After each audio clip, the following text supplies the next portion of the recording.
नमस्कार दोस्तों, आप सुन रहे हैं कहानी कल्याणी। उस रात कल्याणी बहुत खुश थी। उसका मन बहुत शांत था। उसे बहुत अच्छी नींद आई। सुबह जब कल्याणी उठी तो उसके चेहरे पर मुस्कुराहट थी। तैयार होकर वह कॉलेज के लिए निकली। ऑटो आज फिर ट्रैफिक में रुका। कल्याणी सामने से गुजरती सभी गाड़ियों को देख रही थी। तभी उसके दाएं तरफ एक बाइक तेजी से आकर रुकी। बाइक की रफ्तार से या फिर हवा से कल्याणी के बाल उड़कर उसके चेहरे पर आने लगे। कल्याणी ने बालों को साइड करते हुए अपनी दाईं तरफ देखा तो चौंक गई। बाइक पर वही लड़का था जो कल कल्याणी के साथ ऑटो में बैठा था, पर आज बाइक से कल्याणी को तो कुछ समझ नहीं आया। लड़के ने कल्याणी की तरफ देखा तो कल्याणी घबराकर दूसरी तरफ देखने लगी, जैसे किसी ने उसकी चोरी पकड़ ली हो। ट्रैफिक क्लियर हुआ। ऑटो आगे बढ़ गया। यकायक कल्याणी की नजर ऑटो के साइड मिरर पर पड़ी। वो बाइक वाला लड़का अभी भी वहीं खड़ा था। ना जाने कल्याणी को क्या सूझा। उसने ऑटो से झांक कर पीछे देखा तो एक बार फिर उसकी नजर लड़के से जा टकराई। कल्याणी वापस आगे देखने लगी। कॉलेज पहुंचकर कल्याणी क्लास की तरफ चल दी, पर ना जाने कहां खोई थी कि सामने से आता निशांत उसे नहीं दिखा और वह उससे टकरा गई। निशांत ने कल्याणी को देखा तो कल वाली बात उसे याद आ गई और उसने कहा, क्यों मैडम जी, आजकल बड़ी उड़ रही हो। कल्याणी चुपचाप अपनी जमीन पर गिरी किताबें उठाने लगी। किताबें उठाकर कल्याणी ने निशांत को सॉरी कहा और जैसे ही जाने लगी निशांत ने कहा, ओ हेलो, सॉरी बोलने से काम नहीं चलेगा, सजा तो मिलेगी। किस गलती की सजा? कल्याणी ने कहा, उसी गलती की जो तुमने अभी अभी निशांत ने कहा।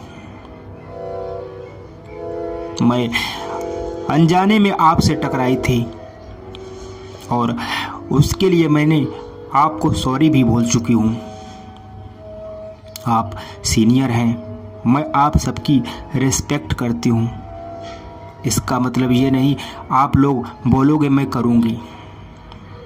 कल्याणी ने दृढ़ता से कहा। अनजाने में या जानबूझकर, वैसे भी तुम जैसी एवरेज दिखने वाली लड़कियां जानबूझकर मुझसे टकराती हैं ताकि मैं उन्हें नोटिस करूं। निशांत खन्ना नाम है मेरा। इस कॉलेज की सारी लड़कियां मरती हैं मुझ पे, समझी? निशांत ने अकड़ कर कहा। कल्याणी ने निशांत की बात सुनी तो कुछ देर के लिए खामोश हो गई और फिर धीरे से कहा, आप पर कॉलेज की लड़कियां मरे या पूरे शहर की, मुझे इससे कोई फर्क नहीं पड़ता। रही बात एवरेज की, तो इंसान का मन साफ होना चाहिए। शक्ल तो वक्त के साथ बदल जाती है। वैसे भी आप दुनिया के आखिरी लड़के भी होते तो मैं कभी नहीं चाहती कि आप मुझसे नोटिस करें। कल्याणी वहां से जाने लगी। कल्याणी की बात सुनकर निशांत को बहुत गुस्सा आ गया।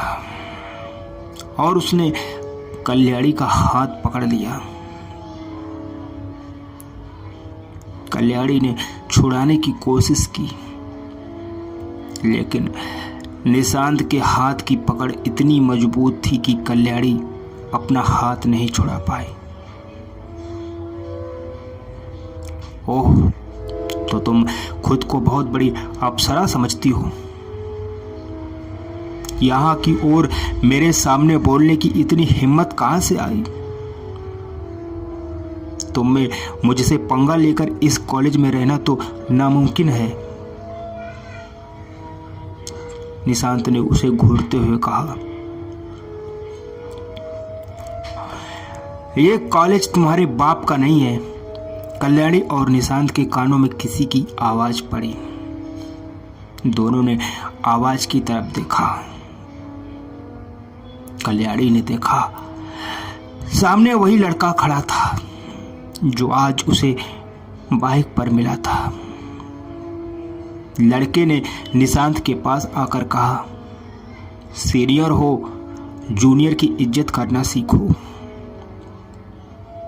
सॉरी सर, निशांत ने कहा और कल्याणी का हाथ छोड़ दिया। कल्याणी को कुछ समझ नहीं आया। वह सब सफाई कभी निशांत को, कभी उस लड़के को देखती। आप जाइए, लड़के ने कल्याणी से कहा। कल्याणी अपनी बुक संभाले आगे बढ़ गई। उसे आज शालिनी कहीं नजर नहीं आ रही थी। लड़के ने निशांत को समझाया और फिर बरामदे की तरफ चल गया। कल्याणी आकर क्लास में बैठ गई। अभी क्लास में टाइम था और कुछ स्टूडेंट ही थे। कल्याणी बैठे बैठे सोचने लगी, वो लड़का कौन है और निशांत ने उसे सर क्यों कहा? वो भी सीनियर है तो मेरी क्लास में कैसे? कल्याणी के पास सिर्फ सवाल थे, जवाब नहीं। वो अपने सवालों में डूबी थी। तभी वह लड़का किताबों को हाथ के बीच घुमाता आया और कल्याणी के बगल में सीट पर बैठ गया। कल्याणी ने उसकी तरफ देखा। आज उसने सफेद रंग की शर्ट पहनी थी। कल्याणी ने उस लड़के से कहा, थैंक यू सर। आप मुझे नीरज बुला सकती हैं और थैंक यू की जरूरत नहीं है। लड़के ने बोर्ड की तरफ देखते हुए कहा। कल्याणी उसे देखे जा रही थी। एक अजीब सी कसमस में घिर गई। समझ नहीं आया कि नीरज से कैसे पूछे कि वह कौन है। कल्याणी को अपनी ओर घूमता पाकर नीरज ने उसकी तरफ देखा और कहा, परेशान मत हो, धीरे धीरे सब पता चल जाएगा। इसने मेरे मन की बात कैसे पता चली? कहीं ये कोई ज्योतिषी तो नहीं? कल्याणी ने मन ही मन सोचा और सामने देखने लगी। कल्याणी को देखकर नीरज मन ही मन मुस्कुराया। सॉरी, आज आने में लेट हो गई। शालिनी क्लास में आई और कल्याणी की तरफ बढ़ते हुए कहा। कल्याणी कुछ कहती इससे पहले ही शालिनी बोल पड़ी, वो क्या है ना यार, आज सुबह सुबह ही पापा घर आए हैं तो उनके साथ वक्त का पता भी नहीं चला। मैंने बोला भी उनको कि देर हो जाएगी इसलिए छुट्टी रख लेती हूँ, पर पापा तो पापा हैं। कहा नहीं, कॉलेज बंक नहीं करना है, इसलिए जल्दी जल्दी में आए। ऊपर से धन्नो बंद हो गई। धन्नो? कल्याणी ने कहा। धन्नो? अरे मेरी स्कूटी, वो चलती कम रुकती जाता है, शालिनी ने कहा। शालिनी ने जैसे ही अपनी बात पूरी की, नीरज जोर जोर से हंसने लगा। कल्याणी और शालिनी दोनों नीरज की तरफ देखने लगी। उन्हें अपनी ओर देखता पाकर नीरज झेप गया। शालिनी अपनी सीट पर आकर बैठी और नीरज की तरफ देखकर मुस्कुराने लगी। कुछ देर बाद सभी स्टूडेंट्स आ गए और साथ ही अतुल सर भी। कल्याणी की नजर आज अतुल से हट ही नहीं रही थी। उसने अपना ध्यान किताबों में लगाने की कोशिश की पर नहीं लगा। लाइट ग्रीन शर्ट में अतुल आज बहुत खूबसूरत लग रहा था। लड़कियां आज बार बार अतुल को देख रही थी।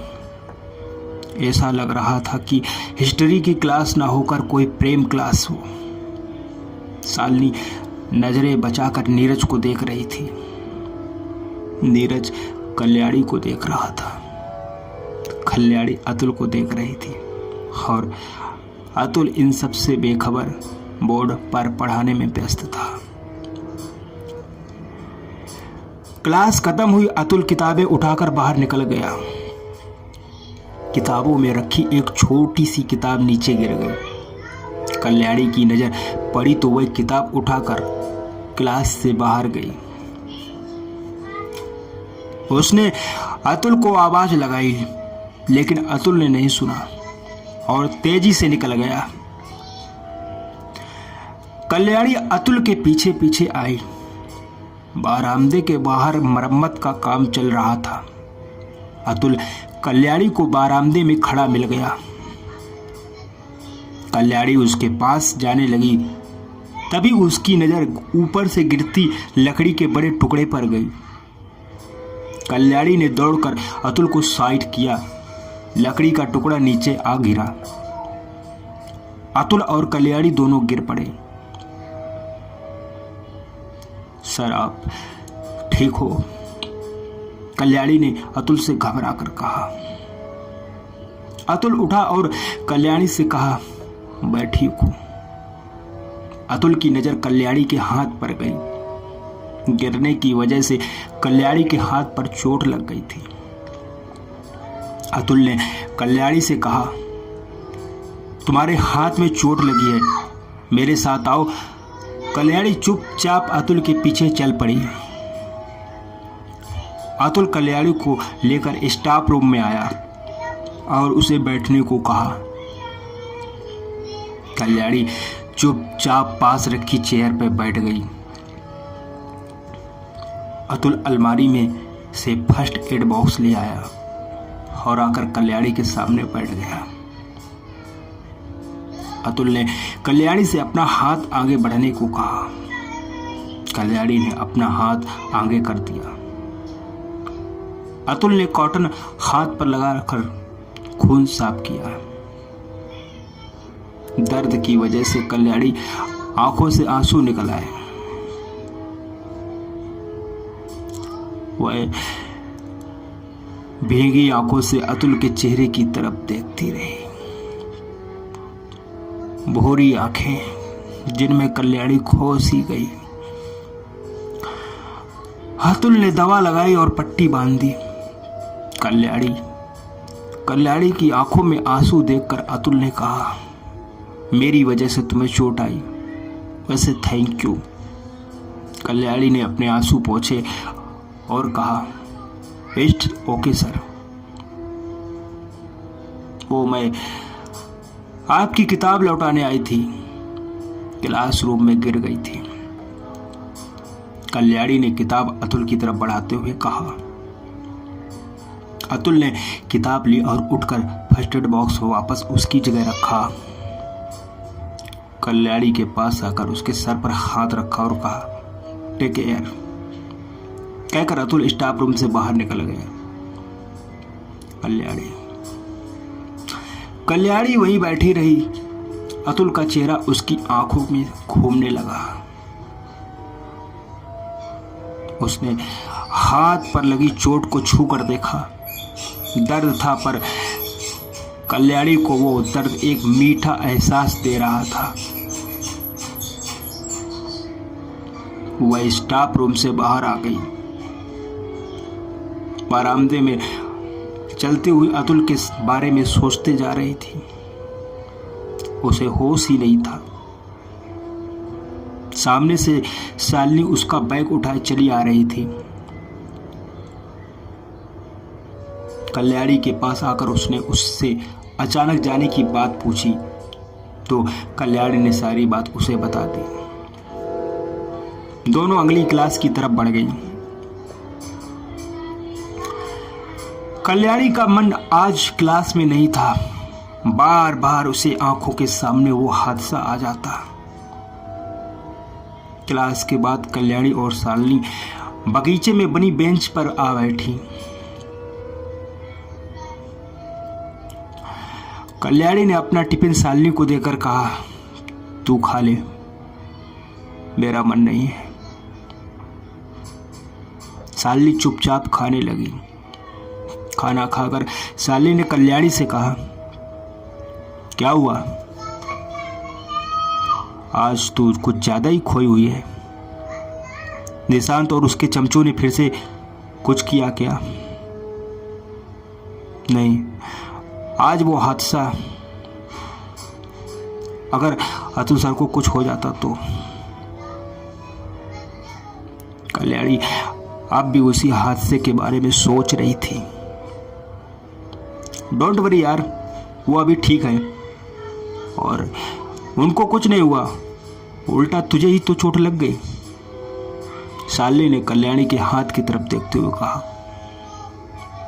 शालिनी, जब मुझे चोट लगी तब इतना दर्द नहीं हुआ, पर जब अतुल सर को फिक्र करते देख तब हुआ।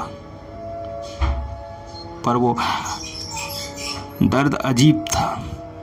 उसका मीठा सा एहसास मुझे बेचैन कर गया। कल्याणी ने दार्शनिक अंदाज में कहा। मीठा दर्द? लगता है चोट तुम्हारे हाथ पर नहीं, दिमाग पर लगी है। कल्याणी मुस्कुरा उठी और खोई हुई सी कहने लगी, नहीं शालिनी, चोट हाथ पर ही लगी है, पर दर्द बिल्कुल नहीं हुआ। जब अतुल सर ने दवा लगाई, पट्टी बांधी, तब उनके चेहरे पर कोई भाव नहीं था। कितना शांत चेहरा था उनका, और उनकी आंखें उनकी इतनी गहरी जैसे कोई समुंदर। और जब उन्होंने मुझे टेक केयर कहा तो एक अजीब सी खुशी और सुकून मिला।